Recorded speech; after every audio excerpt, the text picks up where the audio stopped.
Hello guys, আমি আজকে নিয়ে আসছি একটা চীনা সান্ডা।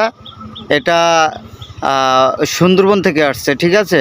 এটা বিড়াল আকৃতি, এটা বিড়ালের মতো দেখতে, কিন্তু এটা হলো সান্ডা, ঠিক আছে।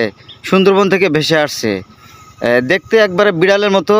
তো এই সান্ডাকে আমি পাঠাইতে চাচ্ছি কোনো একটা জাদুঘরে, ঠিক আছে, কিংবা কোনো একটা চিড়িয়াখানায়, যেখানে থাকলে এই চীনা সান্ডা সবাই মনোযোগ দিয়ে দেখতে পারে এবং চমৎকার একটি চীনা সান্ডা সবাই যেন দেখতে পায়। এজন্য একে পাঠাবো একটা চিড়িয়াখানা, ঠিক আছে। এ আমাকে দেখে ভয় পাচ্ছে।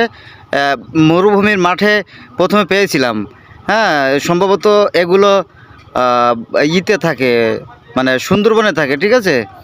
তো সুন্দরবন থেকে কি কারণে যেন চলে আসছে, একবারে ঠিক দেখতে বিড়ালের মতো, কিন্তু এটা হলো একটা সান্ডা, ঠিক আছে। এই সান্ডা দেখে আমার খুবই ভালো লাগছে, এবং আপনাদের কেমন লাগছে এটা একটু কমেন্টের মাধ্যমে জানাবেন। এবং কেউ ভুল করেও এটা কিন্তু বিড়াল ভাববেন না।